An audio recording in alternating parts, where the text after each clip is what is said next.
ये आकाशवाणी है। प्रस्तुत है केंद्र सरकार के 100 दिन पूरे होने पर विशेष कार्यक्रम विकसित भारत की तरफ बढ़ते कदम। इसमें भाग ले रहे हैं राजनीतिक विश्लेषक केवी प्रसाद, वरिष्ठ पत्रकार उमेश चतुर्वेदी और आकाशवाणी संवाददाता आदित्य शुक्ला। कार्यक्रम का संचालन कर रहे हैं सिद्धार्थ सिंह।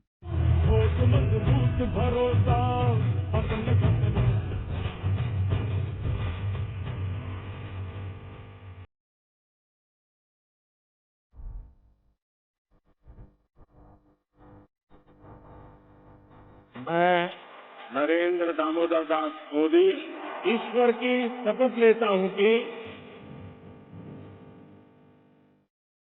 स्वागत है आपका इस विशेष कार्यक्रम में। प्रधानमंत्री नरेंद्र मोदी सरकार के तीसरे कार्यकाल के आज 100 दिन पूरे हो रहे हैं। अगले आधे घंटे में हम आपको सरकार के शुरुआती 100 दिनों की सफर पर ले चलेंगे। हम जानेंगे मोदी सरकार की हर उस नीति, उस फैसले के बारे में जिन्होंने आपके और हम सबके जीवन को कहीं न कहीं प्रभावित किया है। हम बात करेंगे किसानों, युवाओं, महिलाओं, मध्यम वर्ग, स्वास्थ्य, शिक्षा, सुशासन जैसे हर महत्वपूर्ण पहलू की, जिस पर सरकार ने योजनाएं बनाई और उनके कार्यान्वयन को जमीन पर उतारा। इसके अलावा हम जुड़ेंगे विशेषज्ञों के साथ भी और जानेंगे कि उनका क्या कहना है सरकार के इन 100 दिनों के बारे में। तो आइए शुरुआत करते हैं कार्यक्रम की और सबसे पहले सुनते हैं प्रधानमंत्री नरेंद्र मोदी को कि उन्होंने अपनी सरकार के 100 दिनों के बारे में क्या मैंने कहा। लोकसभा चुनाव के दरमियान आप लोगों को देश को एक गारंटी, मैंने कहा था कि तीसरे टर्म के पहले 100 दिन देश के लिए अभूतपूर्व फैसले लिए जाएंगे। बीते 100 दिनों में मैंने दिन नहीं देखा, रात नहीं देखा। 100 दिन के एजेंडे को पूरा करने के लिए पूरी ताकत झोंक दी। देश हो या विदेश, जहां भी जो भी प्रयास करने थे वो किए। कोई कोर कसर बाकी नहीं छोड़ी। और आपने देखा होगा पिछले 100 दिन में न जाने कैसी कैसी बातें होने लगी। इस दौरान मेरा मजाक उड़ाने लगे।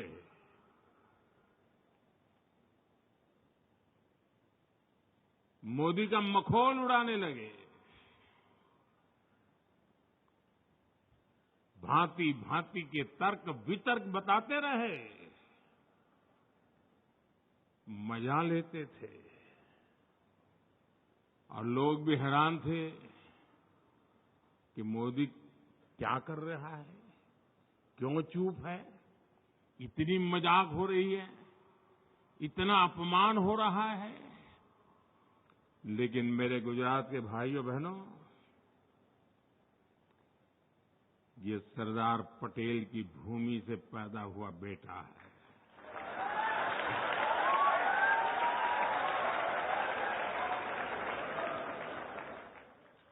हर मजाक, हर मखौल, हर अपमान को सहते हुए एक प्रण लेकर के 100 दिन मैंने आपके कल्याण के लिए, देश हित के लिए नीति बनाने और निर्णय लेने में जुटा लिए।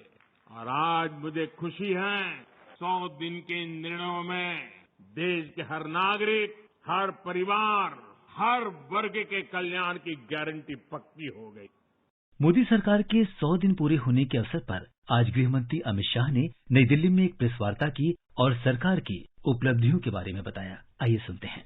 100 दिन में लगभग 15 लाख करोड़ रुपए की परियोजनाओं को चालू किया गया। इंफ्रास्ट्रक्चर का जहां तक सवाल है, 100 दिन में 3 लाख करोड़ की परियोजनाएं हमने घोषित भी की है, इम्प्लीमेंटेशन भी शुरू हुआ है। महाराष्ट्र के वधवान में 76,000 करोड़ की लागत से मेगा पोर्ट बनेगा, जो पहले दिन से ही विश्व के 10 प्रमुख बंदरगाहों में शामिल होगा। 49,000 करोड़ की 25,000 अनकनेक्टेड गांवों को जोड़ने की योजना, ये योजना 100 की आबादी वाले गांवों को भी जोड़ेगी। गृह मंत्री ने देश की बेहतर होती आंतरिक सुरक्षा पर कहा, वहीं रक्षा मंत्री राजनाथ सिंह ने मोदी सरकार के 100 दिन पूरे होने के अवसर पर कहा कि इन शुरुआती 100 दिनों में सरकार ने कई ऐतिहासिक निर्णय लिए हैं।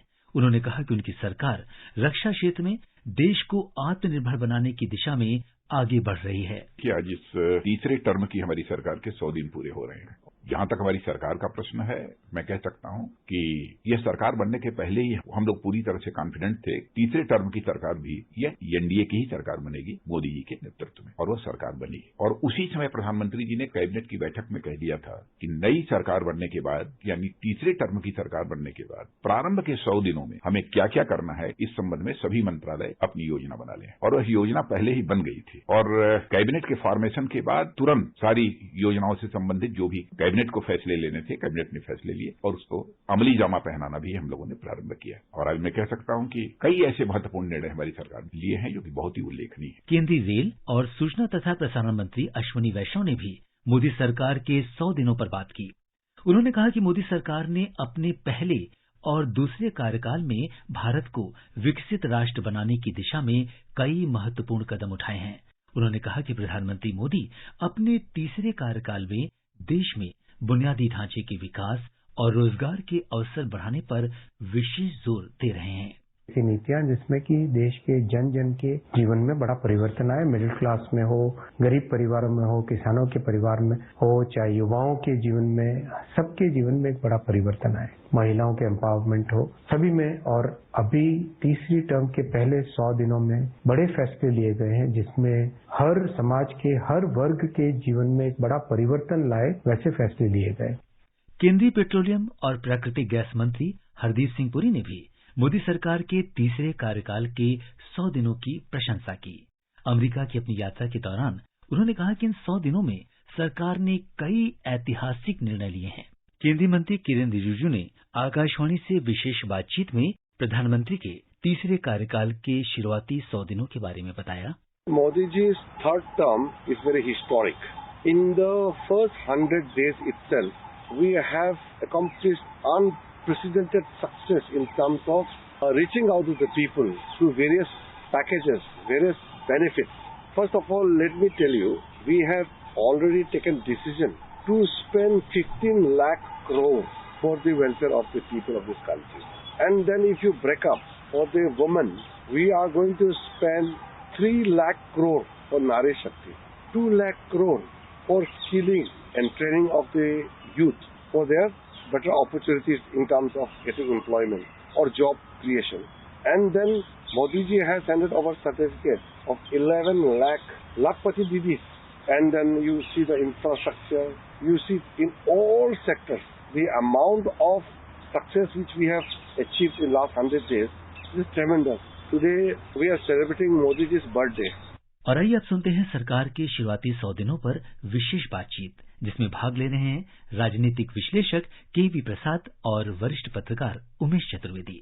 उनसे बात कर रहे हैं आकाशवाणी संवाददाता आदित्य शुक्ला। केंद्र सरकार के 100 दिनों के कार्यकाल पर चर्चा के लिए आज हमारे साथ स्टूडियो में मौजूद हैं जाने माने राजनीतिक विश्लेषक केवी प्रसाद। प्रसाद जी, आपका स्टूडियो में स्वागत है। आदित्य जी, बहुत बहुत शुक्रिया और धन्यवाद। मोदी सरकार के 100 दिनों के कार्यकाल के बारे में हम विस्तार से बात करेंगे, पर शुरुआत में मैं आपसे एक संक्षिप्त टिप्पणी चाहूंगा। आप सरकार के इन 100 दिनों को कैसे देखते हैं? तो आदित्य जी, अगर आप पूरे 100 दिन का कार्यकाल देखें, इसके पीछे जो दृष्टिकोण रहा है, मेरा मानना है कि प्रधानमंत्री जी की तरफ से एक बात शुरुआत में कही गई थी कि उनके लिए 4 ऐसे वर्ग हैं जो प्राथमिकता रहेंगी। एक तो देश के युवा और किसान, महिलाएं और जो वंचित समाज है, तो उनके लिए जिस तरह से कार्यरत है, और उन्होंने ये जो बात है अपने 100 दिन के प्रशासनिक कार्रवाई करके इस तरह के कल्याणकारी योजनाएं जो उसको तेजी पहुंचाई ताकि लोगों को अपनी बात जो उन्होंने रखी है उसको आगे करें।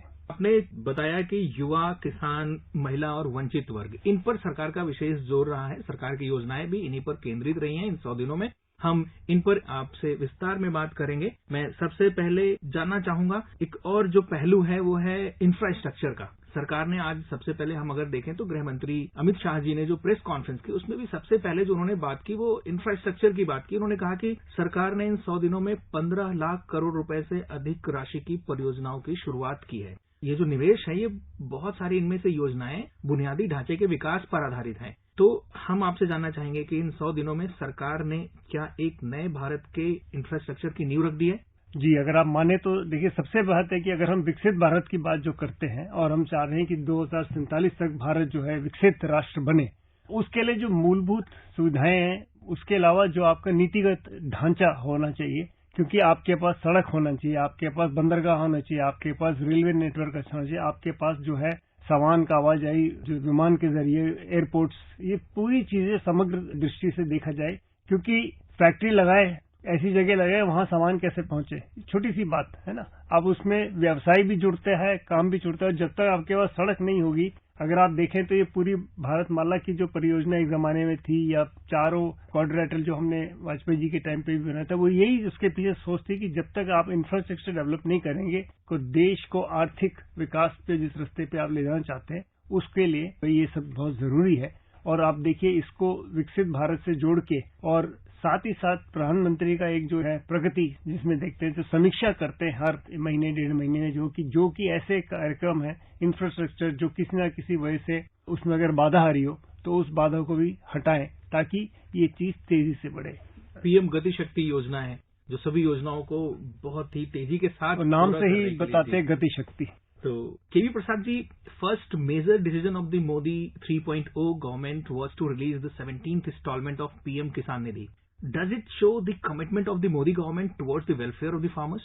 That is a fact. The point is, for the long time, remember, the government had promised that it is going to work to double the farmers' income by 2022. But all of us know that the entire world got in the grip of COVID, so the economies of every country took a backseat or had to draw down.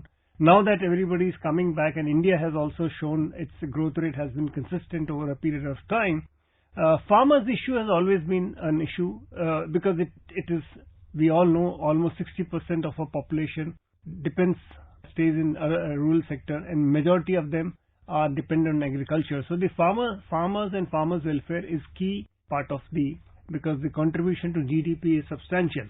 So here, by releasing the PM Kisan Samman Nidhi, the fund, the consistency has been shown to directly benefit farmers who may be suffering because of vagaries of farming community, phases of weather, crop patterns, stuff like that.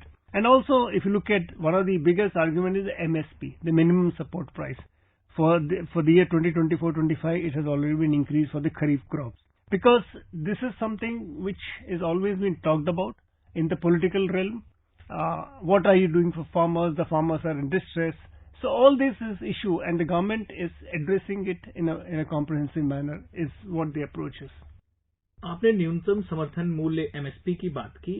एक और जो बड़ा अभी सरकार की जो कोशिश थी वो थी कि जलवायु परिवर्तन से किसानों को कोई नुकसान ना हो, इसके लिए उन्हें तैयार किया जाए। इसके लिए सरकार ने 2 बड़ी ही महत्वपूर्ण योजनाएं शुरू की। एक तो था कि जलवायु अनुकूल और बायो फोर्टिफाइड फसलों की किस्में जारी की गई थी, 109 फसलें थी वो, और दूसरा कि मिशन मौसम अभी शुरू हुआ है।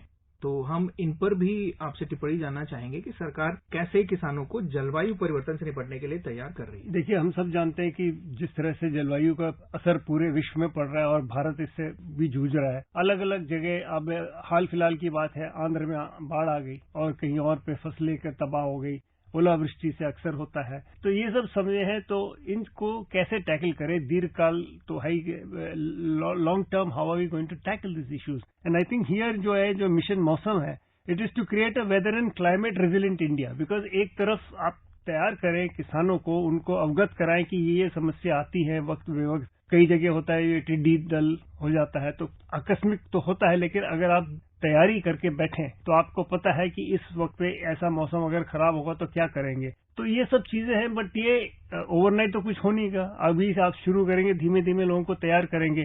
जैसे दूसरी तरफ आपने जलवायु की बात की है, या हम एनवायरमेंटल इश्यूज को कहते हैं, पिछले कई सालों से सरकार की तरफ से, जैसे हम जानते हैं, परेली को लेकर एक समस्या आती है, खासकर उत्तर भारत के राज्यों में हम जानते हैं, तो उसके लिए भी काफी तैयारी होती है। तो हर चीज कहीं ना कहीं से जुड़ा हुआ है। और जब एक तरफ हम internationally we are committing ourselves to contribute to climate change, so agriculture is one of the most important components in that. You are contributing by tackling those problems and also preparing the farmers for disaster. If there is a disaster that strikes because of weather, how are you going to prepare yourself? और इस योजना के लिए सरकार ने जो धनराशि दी है वो इस साल 2000 करोड़ रुपए है। So now moving on, Mr. Prasad, skilling and employment generation are two other aspects on which the government is focusing a lot. We have seen in this year's budget too, government had introduced a package of 5 schemes which are mostly centered around youth. How do you see the government efforts in its initial 100 days as far as youth of the country is concerned? Well, I think the number of schemes have been launched.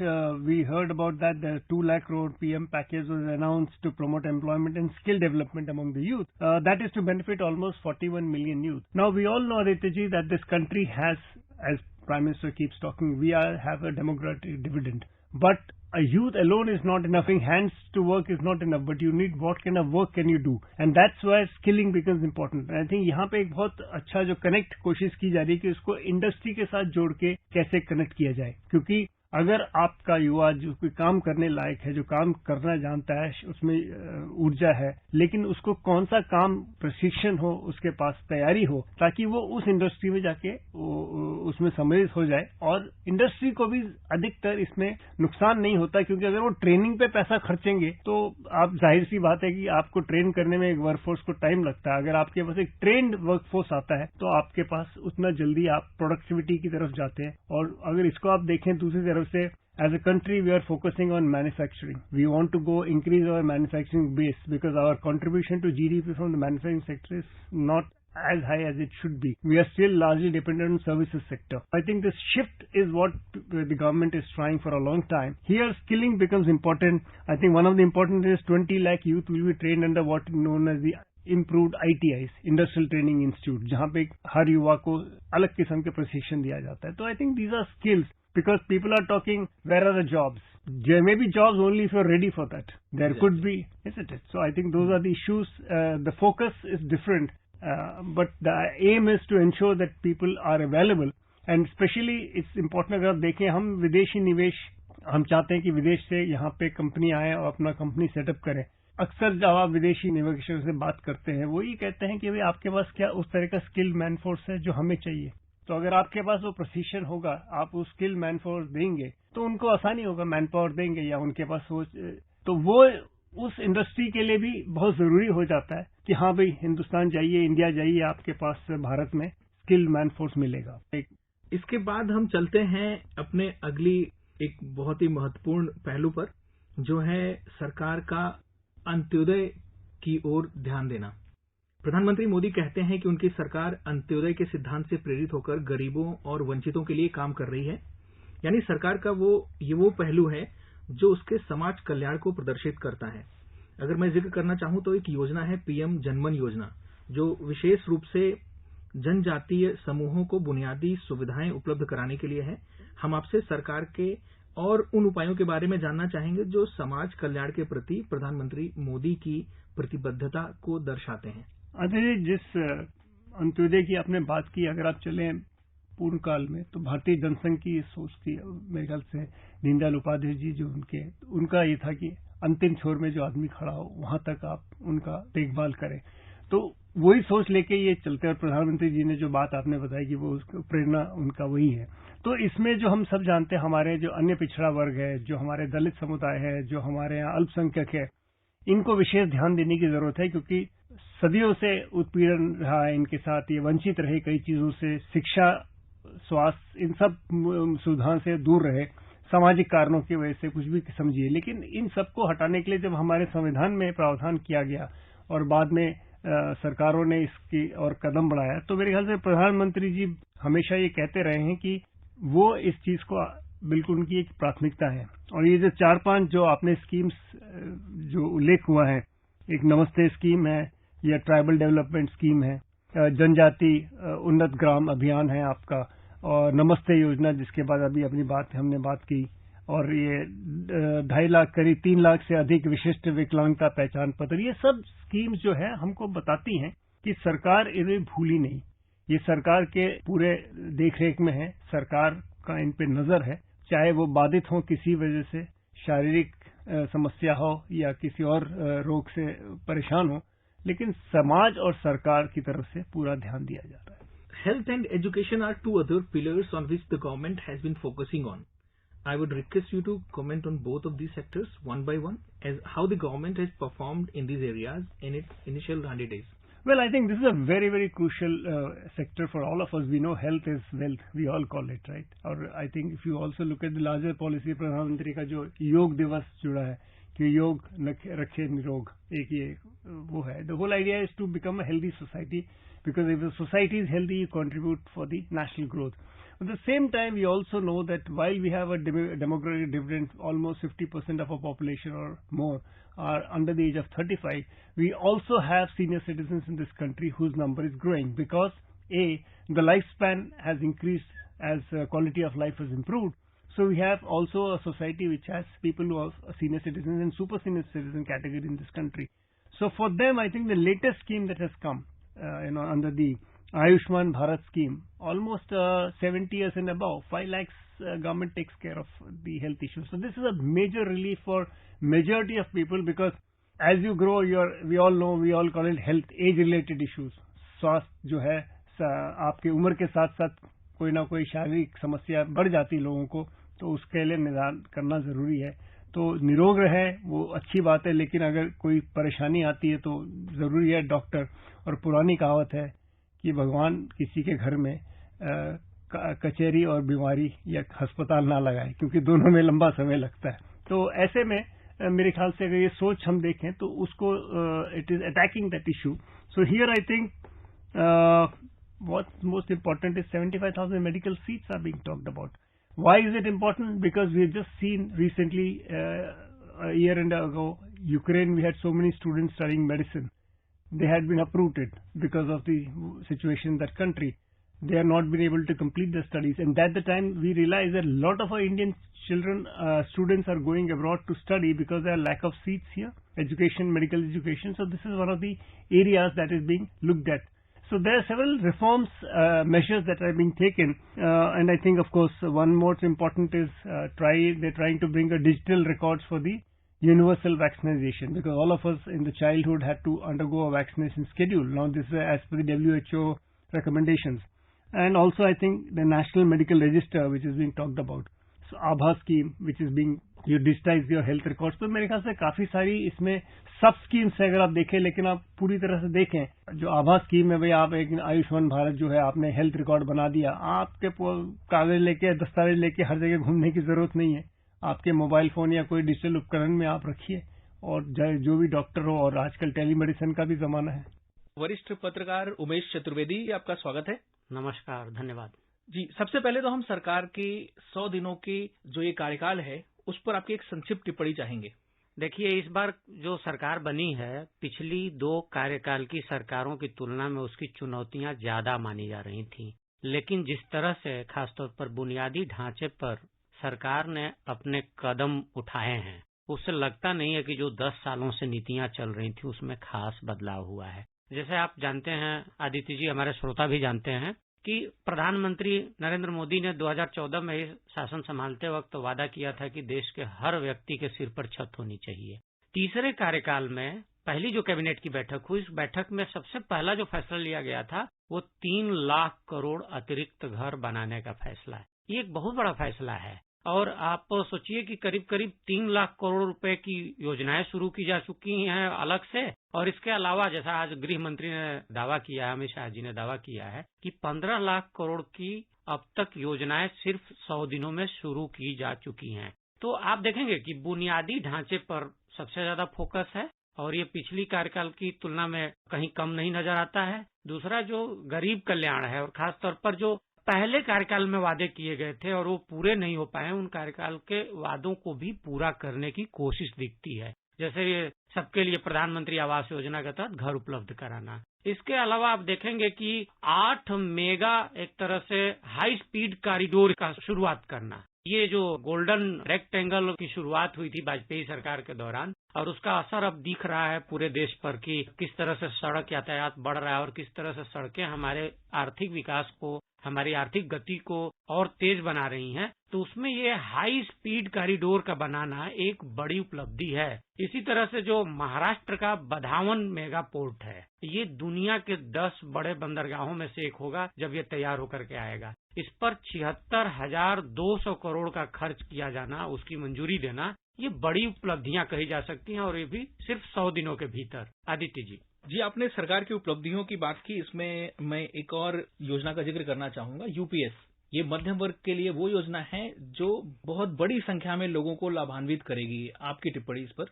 बिल्कुल, मध्यम वर्ग के लिए तो इस सरकार ने बहुत कदम उठाए हैं। उसमें आप देखेंगे कि जो यूनिफाइड पेंशन स्कीम है, इसको लेकर के पिछले कुछ दिनों से बड़ी मांग चल रही थी। तो उसका एक सीधा साधा असर दिख रहा था कि बहुत सारे लोग, कर्मचारी जो इससे नाराज थे, अगर रिटायर होंगे तो उनको लेकर के क्या सरकार की योजना और किस तरह से वो अपना जीवन यापन कर पाएंगे। और कुछ लोगों को ये तकलीफ थी कि उनको जीवन यापन के जितनी राशि खर्च होगी उसके मुकाबले राशि नहीं मिल पाएगी पेंशन में। तो उनके लिए एक बड़ी राहत भरी खबर लेकर के यूनिफाइड पेंशन स्कीम जो आई है, ये निश्चित तौर पर सिर्फ मध्यम वर्ग ही नहीं है। क्या होता है, कोई भी योजना जब होती है ना, तो उसका फायदा पूरे समाज को होता है। ठीक है, किसी को सीधा फायदा होता है, किसी को परोक्ष फायदा होता है। तो मुझे लगता है कि जो परोक्ष फायदे होंगे, क्योंकि अगर पैसे होंगे वो खर्च होंगे, और खर्च होंगे तो आप जानते हैं आधुनिक अर्थव्यवस्था ये मानती है कि पैसा होता है फिर खर्च होता है, और खर्च होने पर उत्पादन प्रक्रिया बढ़ती है, मांग बढ़ती है। तो ये सीधे सीधे आर्थिक जो तंत्र है उसको एक गति देता है। तो मुझे लगता है कि सिर्फ पेंशन भोगियों के लिए ही ये बड़े फायदे की बात नहीं होगी, मध्यम वर्ग के लिए फायदे की बात नहीं होगी, बल्कि पूरे समाज के लिए, पूरे भारतीय आर्थिक तंत्र के लिए फायदे की बात होगी। आदित्य जी, बिल्कुल, आपने सरकार की उन योजनाओं के बारे में बात की जो पिछले 10 सालों में शुरू हुई हैं, और आपने ये भी कहा कि इन 100 दिनों में सरकार ने उन योजनाओं को एक तरह से आगे ही बढ़ाया है। मैं यहाँ पर जिक्र करना चाहूंगा, अभी विशेषकर हमारे यहाँ ओलंपिक पदक विजेता लौटे हैं, पैरालंपिक्स से पदक विजेता लौटे हैं, तो यहाँ पर उन स्कीम्स का बहुत चर्चा हो रही है। जैसे टॉप स्कीम है खेलों के क्षेत्र में, सरकार ने कैसे बढ़ावा दिया और कैसे आज उसके परिणाम देखने को मिल रहे हैं। देखिए, खेलो इंडिया तो पहले ही कार्यकाल में मोदी सरकार ने शुरू किया था 2014 से 2019 के बीच में ही, और उसका नतीजा आप देख रहे हैं कि जब से ये योजना शुरू हुई है उसके बाद जितने भी एशियन गेम हुए हैं, एशियाड हुआ है या ओलंपिक हुआ है, तो भारत को जो पहले पदकों का टोटा लगा रहता था वो टोटा कम हुआ है। पदक पहले की तुलना में ज्यादा आ रहे हैं, ज्यादा नौजवान, और खासतौर पर उन क्षेत्रों से, जैसे आप जानते हैं कि कुछ खेलों में ऐसा होता था कि कुछ खास वर्ग के, कुछ खास समुदाय के, कुछ खास इलाके के ही लोग आते थे। अब क्या है कि खेलो इंडिया के चलते ग्रामीण स्तर पर बहुत सुलभ हुई हैं सुविधाएं, तो उसके चलते नई नई प्रतिभाएं सामने आ रही हैं। और इसका नतीजा अभी हमने पेरिस पैरा ओलंपिक में देखा, जिस तरह से टोक्यो का ही रिकॉर्ड तोड़ दिया गया। ठीक है, अभी भारत जितना बड़ा देश है, जितना विशाल देश है, उसकी तुलना में बहुत पदक नहीं है, लेकिन ये एक अच्छी शुरुआत है। तो ये तो एक लंबी प्रक्रिया है, ये सिर्फ 100 दिनों का कमाल नहीं है, ये तो पिछले 2 कार्यकाल का कमाल है। लेकिन 100 दिनों में जो कदम उठाए गए हैं, खासतौर पर आप देखेंगे एक एंजल टैक्स था जो 31% का एंजल टैक्स था, जो कारपोरेट पर बोझ बना करता था, खासतौर पर जो स्टार्टअप है उनके लिए, तो उसको खत्म कर दिया गया। तो इस तरह से स्टार्टअप को बढ़ावा देने की कोशिश हुई है। दूसरी बात एक और है कि कारपोरेट टैक्स जो 40% का था, तो उसको लेकर के कारपोरेट की ओर से अक्सर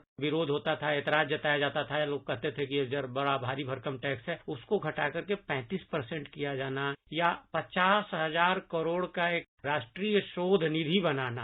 आप जानते हैं कि रिसर्च एंड डेवलपमेंट का एक दूसरे से बड़ा रिश्ता होता है। तो मुझे लगता है कि ये सब बड़ी योजनाएं हैं, बड़ा कदम है। अब इनके नतीजे तत्काल नहीं दिखेंगे, इनके लिए इंतजार करना होगा। लेकिन मोदी सरकार का जो पिछले 2 कार्यकाल का ट्रैक रिकॉर्ड रहा है योजनाओं को धरती पर उतारने का, जमीनी हकीकत बनाने का, हम उम्मीद कर सकते हैं कि धरती पर ये योजनाएं जब उतरेंगी तो जैसा आपने खेलो इंडिया का जिक्र किया और उसका जो सकारात्मक परिणाम, सकारात्मक जो नतीजे दिख रहे हैं, वो नतीजे दिखना शुरू होंगे और वो निश्चित तौर पर पूरे भारतीय समाज, भारतीय अर्थव्यवस्था, भारतीय मध्यम वर्ग सबके लिए फायदेमंद होंगे। तो हमने जाना कि प्रधानमंत्री नरेंद्र मोदी के नेतृत्व में कैसे केंद्र सरकार ने अपने तीसरे कार्यकाल के शुरुआती 100 दिनों का सफर तय किया। जैसा कि हमारे साथ जुड़े विशेषज्ञों ने बताया कि मोदी सरकार के तीसरे कार्यकाल में चुनौतियां भी हैं, लेकिन प्रधानमंत्री के नेतृत्व में सरकार ने यकीनन अपने तीसरे कार्यकाल की एक सशक्त शुरुआत की और विकसित भारत की नींव रखी है। ठोस मजबूत भरोसा अपने सपनों पे करना। अभी आप सुन रहे थे केंद्र सरकार के 100 दिन पूरे होने पर विशेष कार्यक्रम विकसित भारत की तरफ बढ़ते कदम। इसमें भाग ले रहे थे राजनीतिक विश्लेषक केवी प्रसाद, वरिष्ठ पत्रकार उमेश चतुर्वेदी और आकाशवाणी संवाददाता आदित्य शुक्ला। कार्यक्रम का संचालन कर रहे थे सिद्धार्थ सिंह। ये कार्यक्रम आकाशवाणी के समाचार सेवा प्रभाग द्वारा प्रस्तुत किया गया।